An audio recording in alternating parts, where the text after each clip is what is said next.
and welcome. And let's look at the sixth verse called Camaraderie from the book Footprints on Waters Free.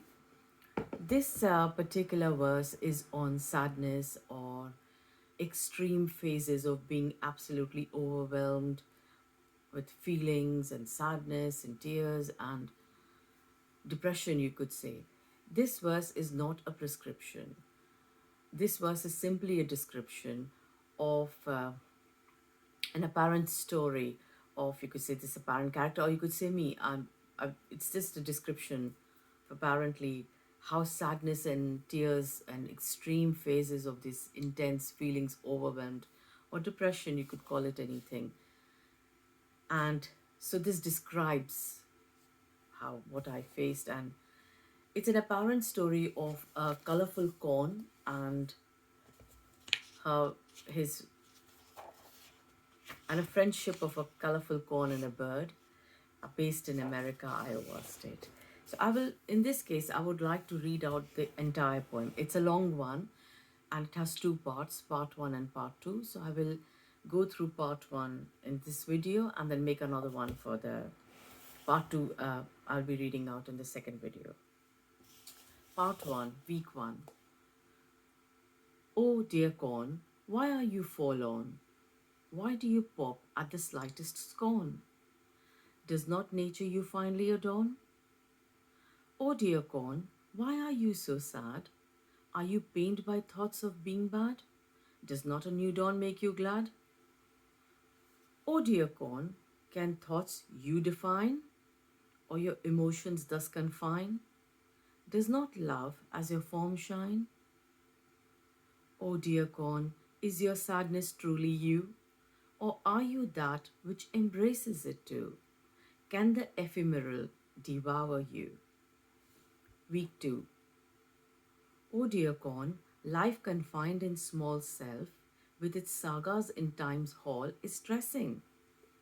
The wish to free this brawl creates depression and anxiety. But you are boundless, vast and free. Resplendent dance of energy. Oh dear corn, all our names are labels, to which attached are roles and fables, which have no goals, fleeting, eternal.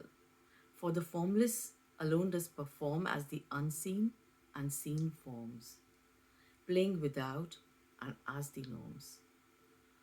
O dear corn, the self is a semblance, not an entity trapped in sequence, so don't be troubled by waves of occurrence. O dear corn, you are like the sky, where hues and clouds paint, pour, and pass by.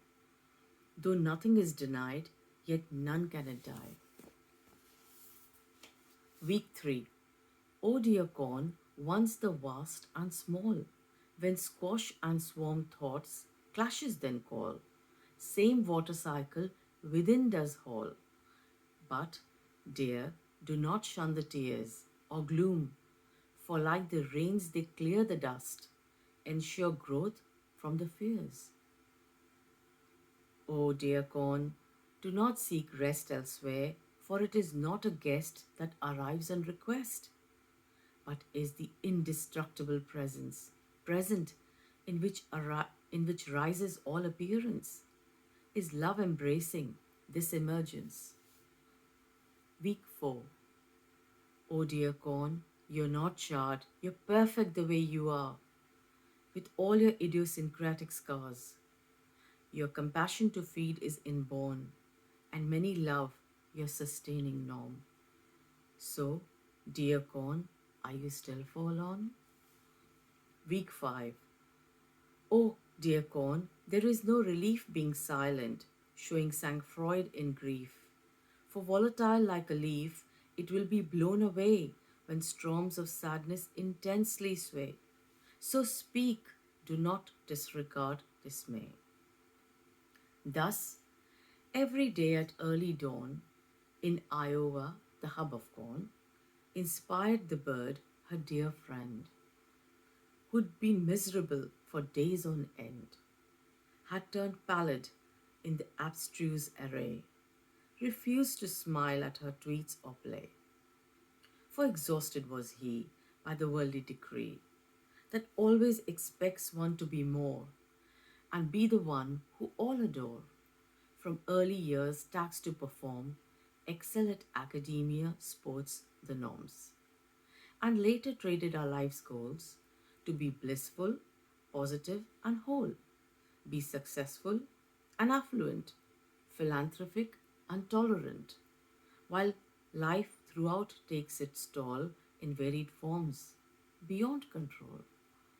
For weeks, the corn remained in gloom. Therapy didn't make him bloom. Failed all self help techniques. Sadness followed joyful peaks. Even the vast expanse and serene river could not the corn from gloom deliver. The corn felt he forever chased goals, to be a self, which is to vary roles, and his efforts to reduce despair seemed an oppressive affair. The corn then reached the nadir of his life, for being happy was laden with strife, and now completely did stay in depression's hideaway. The bird then realized that her play and efforts caused her friend dismay. The world, her desires, didn't accept his tears, for labels negative and weak, all fair. While her prattle seemed like endeavor he should perform to recover. The practices and therapies too put onus on the personal view, or guided from parallel routes. None pointed to the absolute, which alone is the relative view, so non volitional, each hue. Yet she wished her yet she wished her friend would recognize that love as this life does arise. Suffering isn't a result of actions past. Freely dance joy and sorrow in the vast. But then she realized dual was her claim to end individuality's game.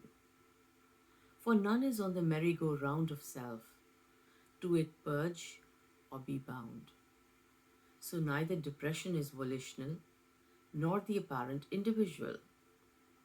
A shift in the bird now did seem to desire change another day, another dream.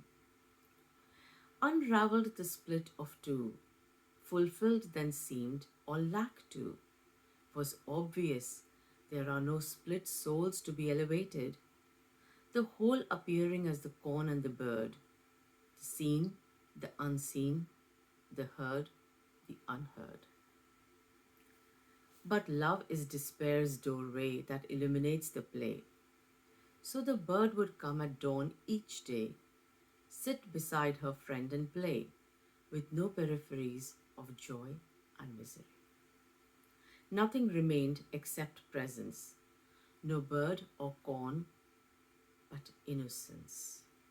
Just the appearance of a friend, sad but alive, without pretense, yet witnessed only the elements by his camaraderie alive. Now, the part two I'll be reading in the second video. Thank you.